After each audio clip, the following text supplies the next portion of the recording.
السلام علیکم ورحمۃ اللہ۔ ہم ایک حد تک مکلف ہیں، اپنے آپ کے حوالے سے مکلف ہیں،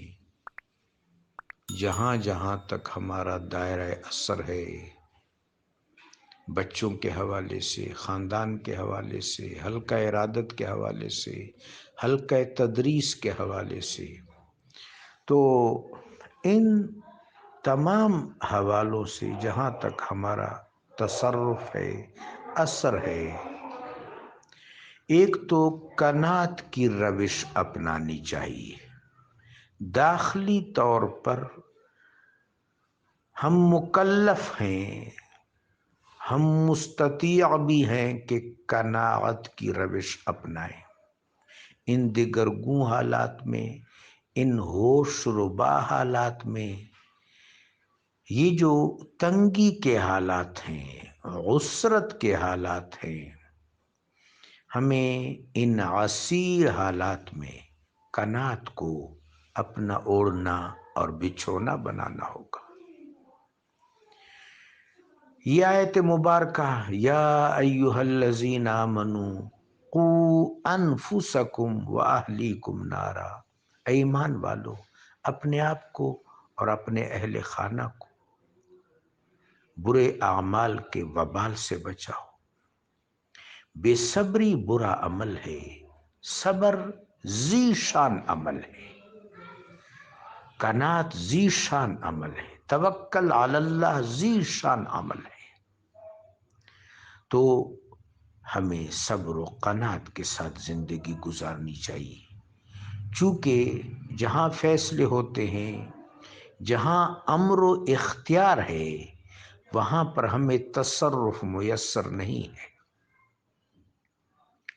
سو قناعت، توکل اور اللہ تبارک و تعالی جل شانہ پر بھروسہ، اس کا آغاز اپنی ذات سے، اپنے بچوں سے، اپنے اصدقاء، اپنے احبا، اپنے اقارب سے کرنا چاہیے، اور اس کا دائرہ وسیع بھی کیا جا سکتا ہے، جس طرح میرے آقا و مولا صلی اللہ علیہ وآلہ وسلم سے فرمایا گیا لِتُنذِرَ بِهِ أُمَّ الْقُرَىٰ وَمَنْ حَوْلَهُ، گو کہ وہ چیز اعلیٰ درجے میں ہے، اعتقادی درجے میں ہے، امر و نواہی کے درجے میں ہے۔ یہاں ایک اور ناگزیر صورتحال ہمیں درپیش ہے، لیکن ان آیات مبارکہ کی روشنی سب چیزوں پر پڑتی ہے۔ قرآن عظیم کے آیات کے انوارات بہت زیادہ متوسع اور متنور ہیں۔ دوسری بات کہ ہمارے ہاں تعلیمی فضا جو ہے، اس میں تہذیب نفس کو مطمع نظر بنانا چاہیے۔ ہمارے جتنی بھی مدارس ہیں، سکولز، کالجز، یونیورسٹیز، جامعات، ان میں تعلیم برائے تعلیم، تعلیم برائے خواندگی، تعلیم برائے حصول روزگار، اس طرح کے مقاصد کار فرما ہیں۔ تعلیم کا اصل مقصد تہذیب نفس ہے، خلق عظیم ہے، اکرام ہے، اور عدل اجتماعی کی سوچ ہے۔ جس وقت لوگوں کا نفس مہذب ہوگا، پھر اگر وہ حکمران ہوں گے تو عدل اجتماعی سے کام لیں گے، اگر کسی اور درجہ پر مختار ہوں گے تو پھر وہاں بدعنوانی سے پرہیز کریں گے۔ جب بدعنوانی سے پرہیز کریں گے اور حکمران ہونے کی صورت میں عدل اجتماعی کو اپنا ترہ امتیاز بنائیں گے تو ان کے اچھے اثرات معاشرے پر ضرور پڑیں گے، اور سوء اتفاق سے اس طرح کی جذبے اس معاشرے میں کار فرما نہیں ہیں۔ سو ان جذبوں کے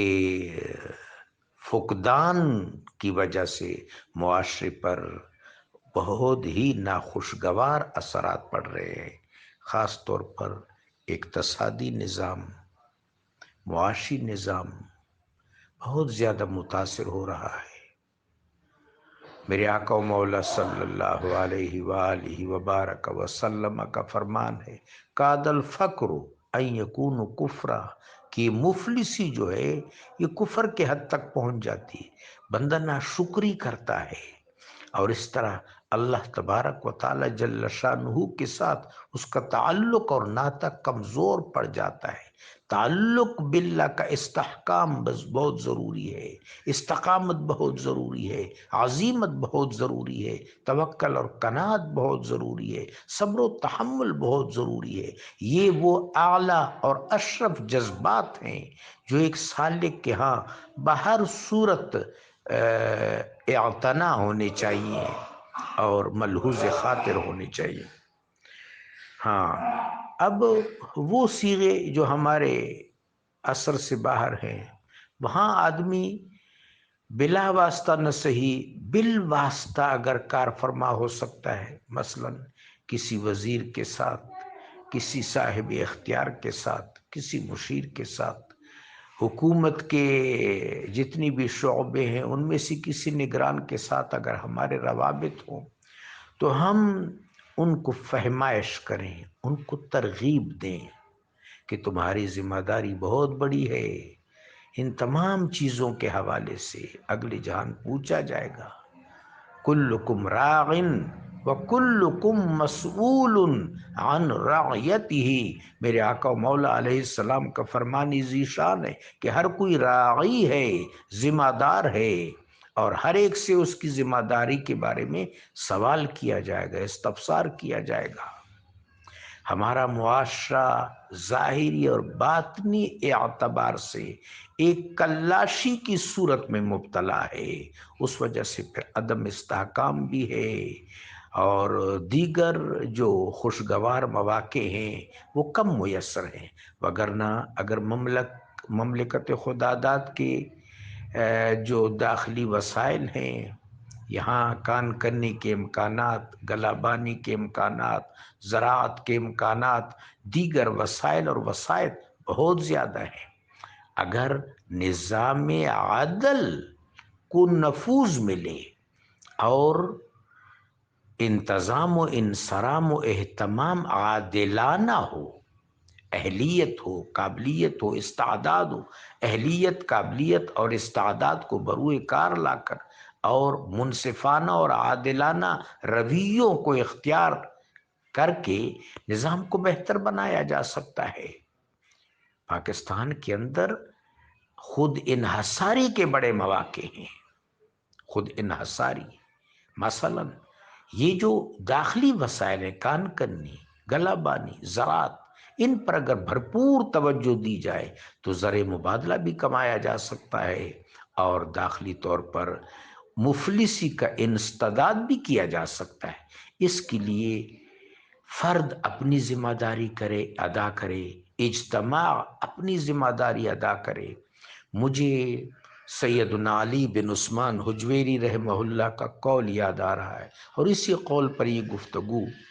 ختم کریں گے۔ آن جناب نے فرمایا کہ صوفیاء اکرام علیہم الرحمہ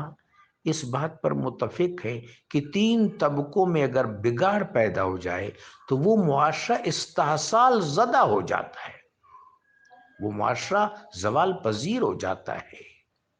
وہ معاشرہ ہلاکت سے بھی دوچار ہو سکتا ہے۔ ایک، علماء، کہ علماء میں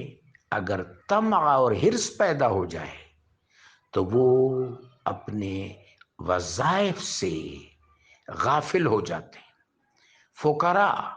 فقراء کا کام خلق خدا کے قلوب کو اللہ اور اللہ کے حبیب کے ساتھ مانوس کرنا ہے۔ فقراء اگر اس باطنی تزکیہ سے اغماض برتے ہیں تو پھر ان کے ہاں کرامت و استقامت نہیں رہتی۔ اور تیسرا طبقہ امراء کا ہے، امراء کا وظیفہ عدل اجتماعی ہے، عدل ہے، تو امراء اگر عدل گستری سے برگشتہ ہو جائیں تو پھر ان کے ساتھ اللہ تبارک و تعالی جل وعلا کی نصرت شامل حال نہیں رہتی۔ سوء اتفاق سے ہمارے معاشرے میں اس طرح کی صورتحال ہے جس کی وجہ سے ناگفتہ بے اثرات مترتب ہو رہے ہیں۔ خدائے کریم و جلیل ہماری دنیا بھی سنوار دے، ہماری آخرت بھی سنوار دے، ہمیں حبیب پاک علیہ الصلاۃ والتحیۃ والسلام کا حب اور اہل بیت اطہار کے ساتھ تمسک، دیگر صحابہ کرام رضی اللہ تعالیٰ عنہم، سلف صالحین خلف صالحین کے ساتھ ہمیں وابستگی عطا فرمائے۔ اللہ تبارک و تعالی ہمارے ظاہر و باطن کو توانا و تندرست کر دے، آمین۔